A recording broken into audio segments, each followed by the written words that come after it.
Shalom adik-adik, selamat hari Minggu. Adik-adik, kita mau mulai ibadah. Yuk kita mau siapin hati kita. Kita akan angkat pujian saat pagi hariku datang lagi.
Berkumpul Tuhan, kami boleh memuji Tuhan, kami boleh meninggikan Tuhan. Bapa, berkati ibadah ini dari awal sampai akhir.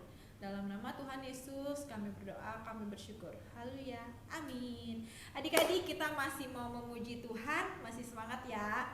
Dan kita mau meninggikan nama Tuhan dan angkat pujian Sungai Sukacita. Adik-adik, yuk kita tepuk tangan yuk.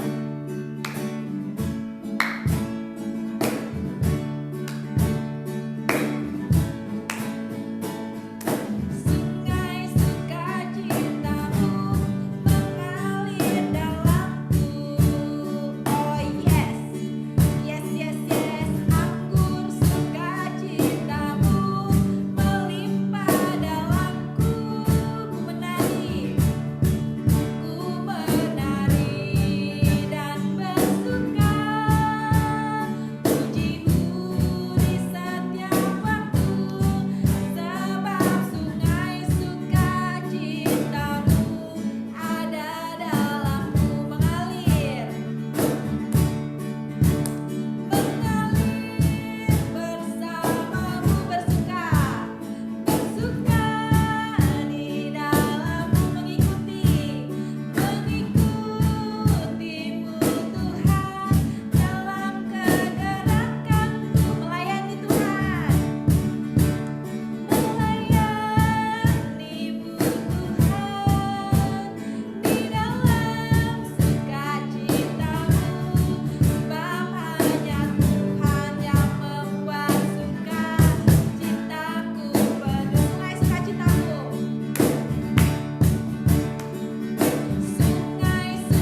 saatnya kita mau mendengarkan firman Tuhan. Sebelum kita mau dengar firman Tuhan, kita mau angkat pujian Ku di Tangan-Mu.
Tiba saatnya Tuhan, kami mau duduk diam, mendengarkan firman Tuhan.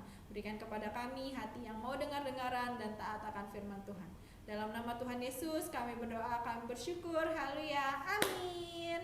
Kalau dengar suara Koko, kasih reaction apa ya? Dengar Kak, dengar. Oke. Yang lain gimana? Kasih jempol coba. Udah kalau dengar suaranya. Yang lain nggak dengar nih kayaknya ya. Dengar kok, dengar. Oke, bagus. Semoga kalian masih keadaannya sehat ya.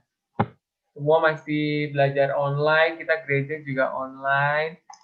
Gimana? Pusing nggak di rumah? Atau bosen gitu? Kalian udah terhitung berapa bulan ya di dalam rumah tuh kayaknya lebih dari 6 bulan ya atau 7 bulan ya? Iya, kayak kalian udah 8 bulan, 7 bulan gitu ya di rumah. Semoga kalian nggak bosen. Pasti bosen sih, nggak mungkin nggak bosen. Koko aja bosen. Tapi nggak apa-apa. Yang penting kalian tetap sehat gitu di rumah. Kalian tetap jalan sehat. Oke. Hari ini Koko mau cerita nih adik-adik. Ini kan kalian udah besar. Ini Koko mau mengajarkan sesuatu kepada adik-adik. Tapi sebelumnya kita nonton video terlebih dahulu ya. Bentar. Koko play dulu.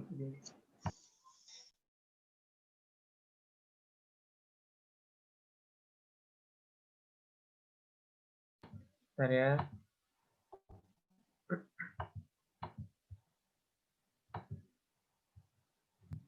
Udah kelihatan? Sudah, Po. Oke. Komik Alkitab Anak. Petrus dan Yohanes di penjara. Sumber dari Alkitab Perjanjian Baru, Kitab Kisah Para Rasul pasal 4 ayat 1-31.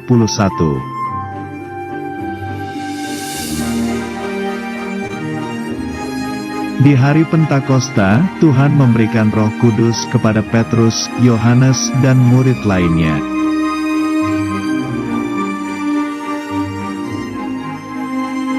Kemudian Petrus menjadi berani berbicara dan 3.000 orang itu bertobat lalu dibaptis.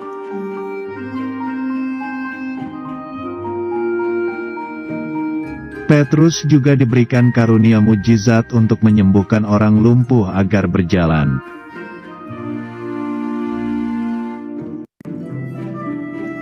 Petrus berkata Yesus adalah Tuhan dan 5.000 orang menjadi percaya Tuhan Yesus.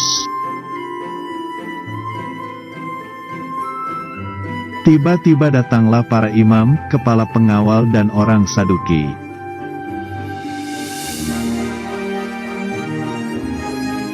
Mereka tidak percaya Tuhan Yesus dan mereka marah kepada Petrus dan Yohanes.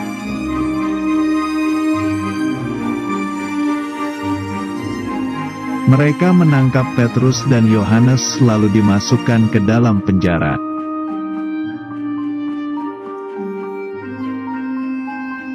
Walaupun Petrus dan Yohanes di penjara, mereka tidak takut karena ada Roh Kudus.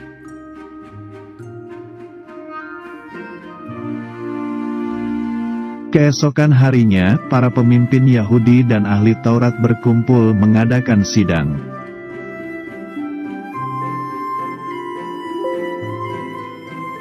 Mereka bertanya kepada Petrus dan Yohanes dengan kuasa mana mereka menyembuhkan.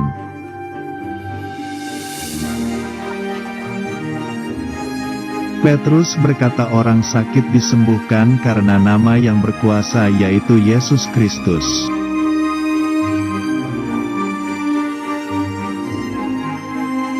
Mereka menjadi semakin marah dan melarang Petrus dan Yohanes memakai nama itu.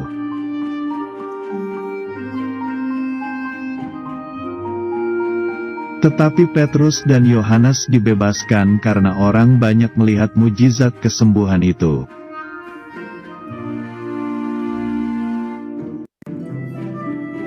Akhirnya, Petrus dan Yohanes berdoa bersama untuk minta keberanian memberitakan firman.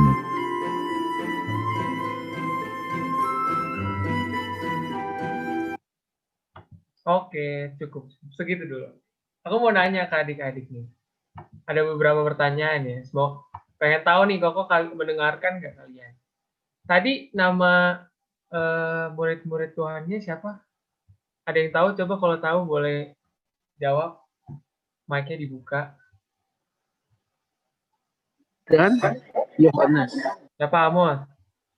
Nah, Petrus dan Yohanes. Petrus dan Yohanes. Oke, betul. Bagus. Oke, terus tadi ketika setelah kan murid-murid Tuhan Yesus pada hari Pentakosta kan menerima Roh Kudus ya adik-adik. Roh Kudus turun ke atas mereka dalam bentuk lidah api. Nah, terus Petrus kan jadi berani bicara tuh adik-adik ya. Terus dia menyampaikan firman Tuhan. Ada berapa banyak orang yang akhirnya percaya lalu dibaptis? Ayo, tadi ada yang lihat gak ada berapa banyak orang?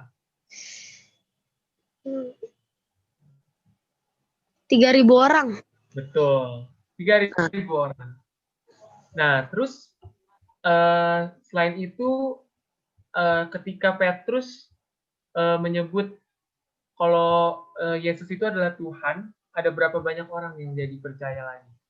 Setelah 3.000? 5.000. Oh, berarti total berapa tuh? Ayo, siapa yang ini mah gampang lah ya matematikanya. 8.000. 8.000 orang ya, adik-adik. 8.000. Nah, jadi aku mau share dulu.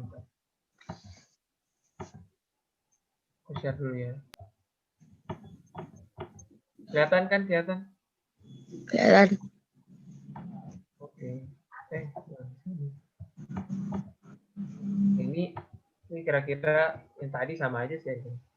Nah, jadi ini bacanya kan di hari Pentakosta Tuhan memberikan Roh Kudus kepada Petrus, Yohanes, dan murid-murid lainnya. Ya kan?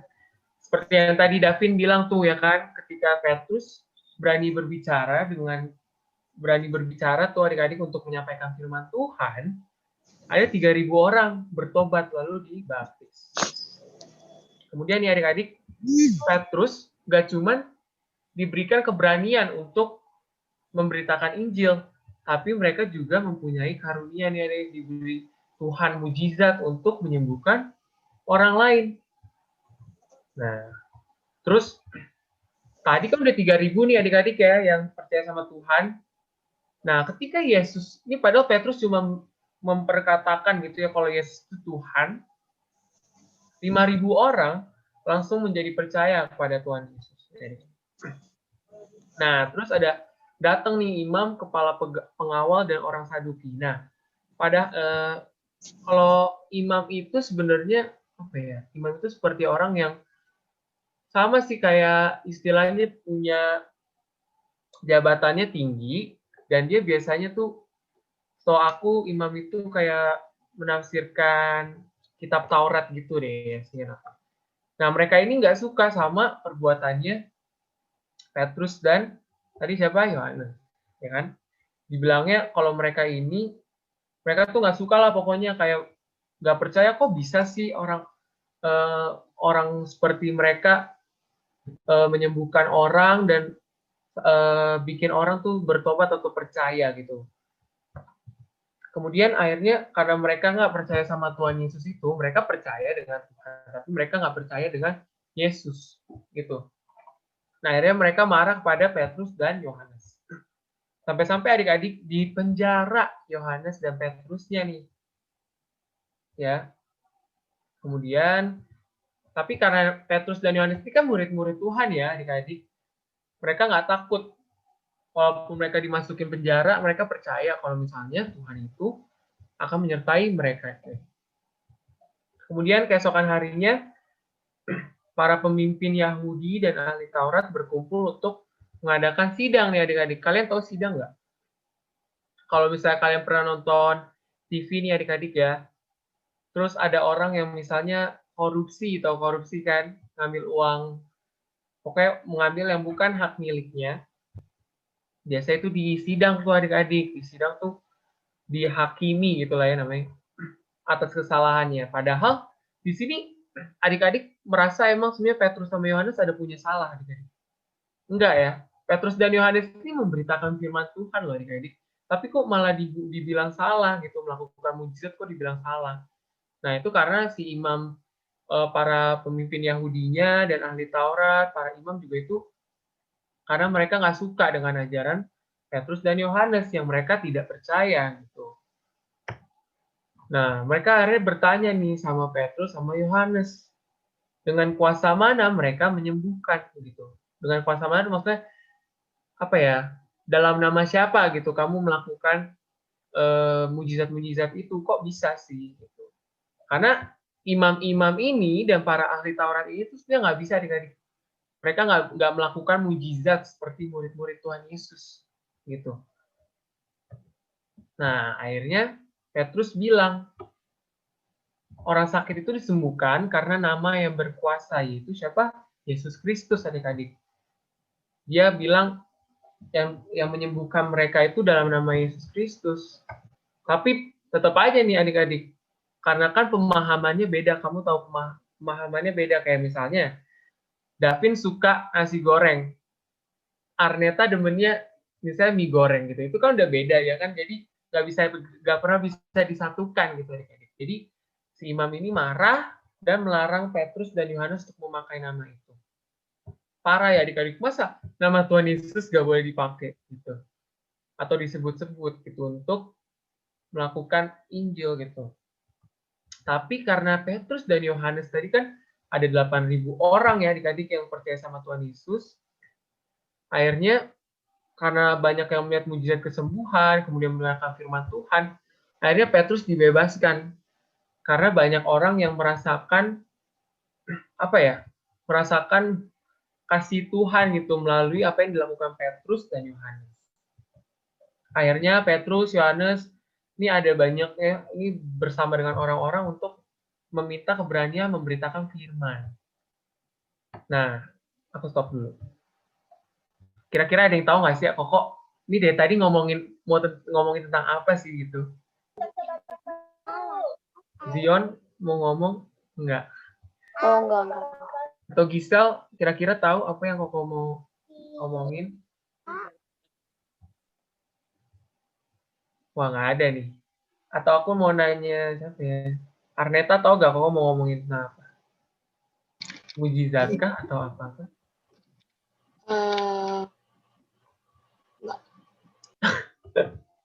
Oke, jadi Koko mau ngomongin tentang memberitakan firman Tuhan. Ini agak berat nih ya. Aku bertanya. Memberitakan firman Tuhan ya adik-adik semua. Nah, tapi Koko itu sebenarnya bukan memberitakan firman Tuhan, kalian harus jadi seperti Petrus ya atau Yohanes. Bukan kalian harus berarti jadi apa ya? Harus jadi ahli Taurat atau harus jadi kayak ahli dalam Alkitab ya adik-adik. Untuk memberitakan firman Tuhan itu sebenarnya kita nggak perlu apa ya pengetahuan yang Alkitab yang benar-benar mendalam itu sebenarnya. Karena kita sebenarnya nih adik-adik ya, untuk memberitakan firman Tuhan bisa melalui perbuatan kita. Kira-kira kalau orang yang percaya sama Tuhan, perbuatannya kayak gimana ya adik-adik? Jahatkah, nyontekkah, atau apa? Coba Denzel, kira-kira kalau perbuatan yang baik di mata Tuhan atau yang sesuai dengan ajaran Tuhan apa adik-adik? Denzel. Kalau tadi nanya apa? Kalau aku dengar Misalnya aku kita pengikut Tuhan, kalau kita misalnya pengikut Tuhan, sikapnya seperti apa? sikapnya kita harus puji Tuhan, membaca kitab. Betul Denzel. Nah adik-adik sebenarnya kita untuk memberitakan firman Tuhan itu nggak harus melalui, misalnya kamu nyamperin temen kamu gitu ya, terus kamu langsung ngomong, ayat Alkitab ini gini, itu kan kamu kesannya jadi mengkhotbahkan ya gitu. Kamu memberitakan firman itu bukan berarti harus kayak Koko gini, harus cerita gitu kan, karena semua orang belum tentu bisa kayak Koko gitu atau cerita gitu di depan orang yang banyak gitu ya memberitakan Injil. Tapi bisa dengan perbuatan kalian. Misalnya teman kalian butuh bantuan nih ya, butuh bantuan misalnya apa ya? Misalnya PR-nya susah gitu, mereka butuh bantuan. Nah, kamu bantuin dia. Atau ketika kamu misalnya satu kelas nyontek tapi kamu nggak nyontek. Nah, itu termasuk kalian memberitakan firman Tuhan. Ya, maksudnya melalui perbuatan kamu akhirnya dilihat orang gitu kok. Oh iya ya, dia kan anaknya Tuhan Yesus nih. Pantas aja nih sikapnya dia begitu. Coba nih kalian bayangkan ya, kalian anak Tuhan Yesus. Tapi kalian misalnya ketahuan nyontek, ketahuan mencuri. Kasihan Tuhan Yesus namanya jadi jelek gitu. Maksudnya, kok kamu ikut sekolah minggu gitu misalnya. Kamu kok ikut sekolah minggu kok perbuatannya tidak seperti itu yang diajarkan atau tidak memberitakan kebaikan gitu. Jadi kita sebagai murid-murid Tuhan Yesus, kita harus senantiasa memberitakan Injil tuh adik-adik. Karena memberitakan Injil itu penting loh adik-adik. Mungkin dari kalian sekarang ini kan kalian udah beranjak dewasa ya. Nanti kalian jadi remaja gitu. Mungkin memberitakan Injilnya masih dari hal yang kecil adik-adik. Dari hal yang kecil, kalian nggak harus kayak misalnya bikin mujizat gitu, merubah air menjadi anggur. Wah, itu terlalu, aduh, kalian itu mungkin mujizat yang terlalu gimana ya, terlalu besar gitu untuk kita bayangkan. Tapi kita bisa mulainya dari hal-hal yang kecil. Misalnya jangan nyontek, itu kalian udah melakukan atau memberitakan firman. Atau mungkin kalian, misalnya kan kayak Koko kasih ayat hafalan nih, ya kan, Koko kasih ayat hafalan, kalian mungkin misalnya bilang ke mama, aku hafal nih ayat hafalan gitu. Terus ngomong ayat hafalannya itu kalian sama aja memberitakan firman Tuhan loh adik-adik gitu. Walaupun ayat hafalannya yang diulang-ulang terus, yang itu aja, tapi itu termasuk memberitakan firman Tuhan. Melakukan kebaikan itu juga termasuk memberitakan firman Tuhan. Jadi kita kan kita itu kan sebagai murid-murid Tuhan Yesus sudah dikasih hidup gitu ya, sudah dikasih berkat sama Tuhan. Nah, kita harus memberitakan firman Tuhan adik-adik gitu. Sebagai bukti kalau kita cinta sama Tuhan Yesus dan kita mengucap syukur atas berkat-berkat yang Tuhan berikan. Gitu. Jadi mulai dari sekarang Koko mau mulai dari hari Minggu ini kalau bisa ntar selesai kebaktian, Koko mau kalian coba berbuat baik gitu ya, coba memberitakan firman Tuhan melalui perbuatan kamu. Contohnya juga Koko nih, misalnya Koko sering ngomong kasar nih ya. Nah itu, wah itu nggak memberitakan firman Tuhan adik-adik ngomong kasar. Itu termasuk justru menjelekkan ya.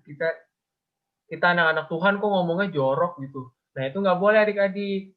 Karena kalian kan udah tahu firman Tuhan, kalau kita tidak boleh berkata-kata kasar, nah udah kita melakukannya di dalam kehidupan kita. Gitu. Jadi mulai dari sekarang, kita harus memberitakan firman Tuhan mulai dari hal terkecil. Apa tadi? Melakukan kehendak Tuhan ya, atau melakukan sesuai dengan apa yang Tuhan inginkan gitu. Aku mau share ini dulu ayat hafalannya. Bentar ya.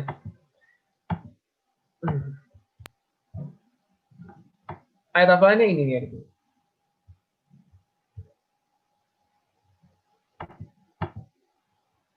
Aku minta tolong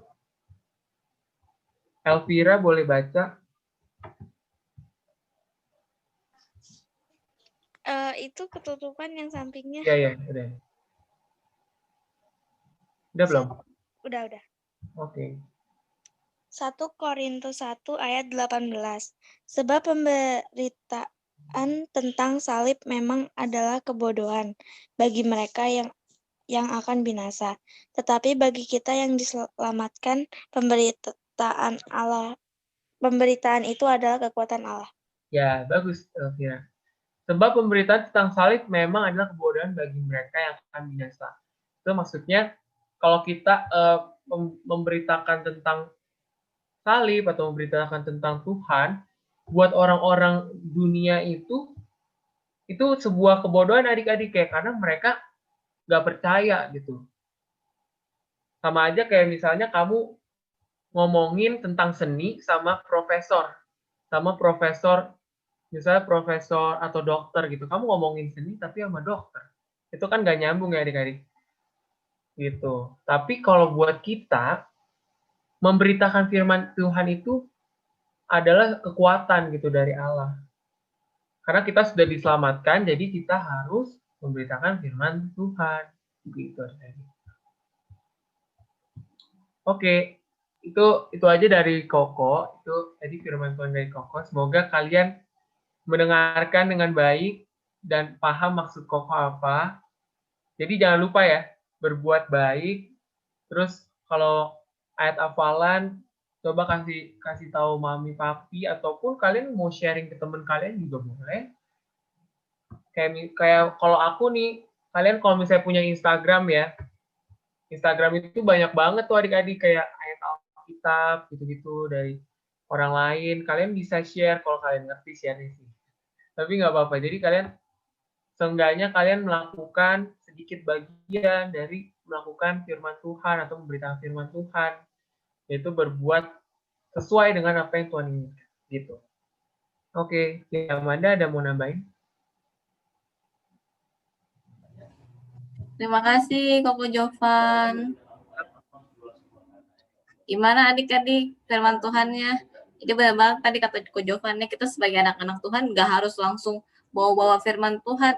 Menurut Amsal pasal begini kamu tuh salah. Menurut Mazmur kayak gini kamu tuh salah. Nggak usah, cukup dengan melakukan apa yang Tuhan kehendaki. Misalnya dulu kalau dipanggil mama papa misalnya Amos terus karena pasti disuruh-suruh lagi nih pura-pura nggak denger bisa gitu kan, lucu Manda gitu waktu kecil.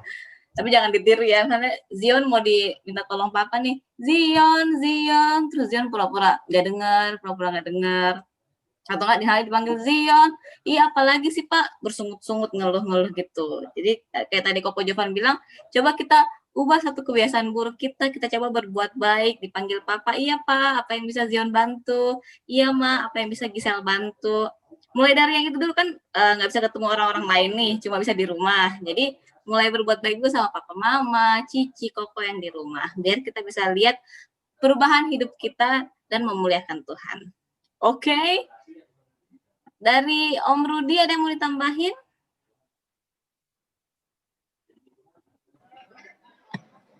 Oke adik-adik, jadi dari cerita Koko tadi mengajarkan kepada kita tentang bagaimana kita menjadi sikap pengikut Kristus, yaitu memberitakan kebenaran firman Allah. Caranya bagaimana? Caranya adalah lakukan saja yang kita bisa lakukan. Nggak usah yang susah-susah kita lakukan. Yang gampang saja dalam kehidupan sehari-hari. Contoh, jadi anak yang rajin belajar. Contoh, rajin menolong sesama. Apalagi yang sifatnya kita lakukan itu baik. Sekali lagi, melakukan kebaikan bukan hanya dari diri kita, tetapi kita karena cinta kepada Tuhan Yesus. Jadi saya melakukan ini karena Tuhan Yesus terlebih dahulu mencintai saya. Maka saya lakukan ini. Sehingga nama Tuhan Yesus itu dimuliakan melalui kehidupan kita sehari-hari. Ya, jadi segala sesuatu yang kita lakukan berbuat baik bukan untuk diri kita, melainkan untuk kemuliaan nama Tuhan Yesus. Itu yang dilakukan oleh Petrus dan Yohanes dalam mengabarkan berita kebenaran Injil Kristus. Ya, jadi bukan nama mereka, bukan nama Petrus yang dibesarkan, bukan nama Yohanes yang dibesarkan, tapi nama Yesus yang dimuliakan. Ya, jadi lakukan dengan nama Yesus, lakukan perkara yang besar dalam kehidupan kalian masing-masing. Apapun dalam masalah kalian, pasti Tuhan akan tolong kalian di dalam kesulitan masalah kalian. Mungkin itu saja yang Kak Rudi bisa sampaikan kepada kalian. Terima kasih Om Rudi. Kalau bisa Jovan? ayat hafalan, ya, kalau bisa ayat hafalannya dihafalin ya dengan semua. Kalau misalnya kalian mau kirim video ke sekolah minggu juga boleh, karena itu kan salah satu bentuk memberitakan firman Tuhan loh adik-adik. Ya, kalian menghafalin ayat hafalan, terus kalian kirim. Karena kan kayak tadi kita liatin tuh ya adik-adik yang lebih kecil, mereka ada yang hafal ayat hafalan tuh termasuk memberitakan firman Tuhan. Jadi orang lain bisa terberkati melalui firman yang sudah kalian hafalkan gitu. Oke? Jadi tetap jadi pengikut Tuhan yang melakukan apa yang Tuhan inginkan supaya kita tetap memuliakan nama Tuhan sama memberitakan firman Tuhan gitu. Oke, mungkin boleh tutup doa aja Koko Jovan. Oke, kita doa dulu ya. Mari kita bersatu dalam doa. Puji syukur Tuhan kalau pada pagi hari ini kami masih boleh bersama-sama mendengarkan firman Tuhan, maupun secara online Tuhan, tapi Tuhan masih senantiasa memberikan kesehatan bagi kami semua Tuhan. Biar kiranya murid-murid Tuhan ini Tuhan, murid-murid sekolah minggu kelas besar, kiranya boleh menjadi pengikut Tuhan yang setia, boleh melakukan firman Tuhan sesuai dengan firman Tuhan, supaya Injil-Injil ataupun ajaran-ajaran Tuhan, firman Tuhan boleh tersebar ke seluruh dunia Tuhan melalui kehidupan mereka Tuhan, sehingga orang-orang lain boleh melihat kemuliaan Tuhan di dalam kehidupan mereka. Tuhan boleh kiranya Tuhan berkati Denzel, Tuhan berkati Davin, berkati Arneta, kemudian berkati Amos, berkati Joseph, berkati Elvira, berkati Dianti, berkati Giselle, Dion, dan juga Jonathan, biar kiranya Tuhan yang berkati mereka, Tuhan berkati kehidupan masa-masa belajar mereka, biar Tuhan yang pimpin, Tuhan berikan hikmat, biar mereka boleh melewati segala sesuatunya dengan baik, biar mereka boleh menjadi anak yang berprestasi sehingga nama Tuhan dipermuliakan. Tuhan pertemukan kami kembali di minggu yang akan datang, walaupun kami akan tetap melakukan ibadah secara online, tapi biar kiranya kami melakukan ibadah kami dengan sungguh-sungguh, sehingga kami boleh mendapatkan sesuatu, boleh mendapatkan berkat di dalam kehidupan kami. Terima kasih Tuhan, Tuhan yang pimpin kehidupan kami hari ini sampai Tuhan Yesus menjemput kami. Terima kasih Tuhan, hanya dalam nama-Mu kami telah berdoa dan mengucap syukur. Yang percaya katakan amin. Amin. Sebelum bubar, foto dulu yuk. Nyalain kameranya yuk. Joseph, Dianti, Ayo. Davin, Elvira, Dianti, Gisel. ini dengerin ininya nggak sambil tiduran kan ya? Kalau percaya nggak mungkin kalian tiduran sih. Yang penting pesan tersampaikan. Itu ya adik-adik. Jonathan, yuk. Jonathan, Tidur nih, jangan Jonathan. kita lagi oh udah ada tuh. Oke. Yuk semuanya senyum ke kamera. Alin mana Alin? Ayo sini senyum ya. 1, 2, 3. Oke, sekali lagi. Yuk. 1. Tunggu Zion. Zion yuk. Senyum yuk. 1, 2, 3. Oke, terima kasih adik-adik. Thank Sampai you ketemu minggu semuanya. depan. Makasih Koko Jovan, Om Sama-sama Rudi. semuanya. Dadah semuanya, Tuhan Terima kasih. berkati.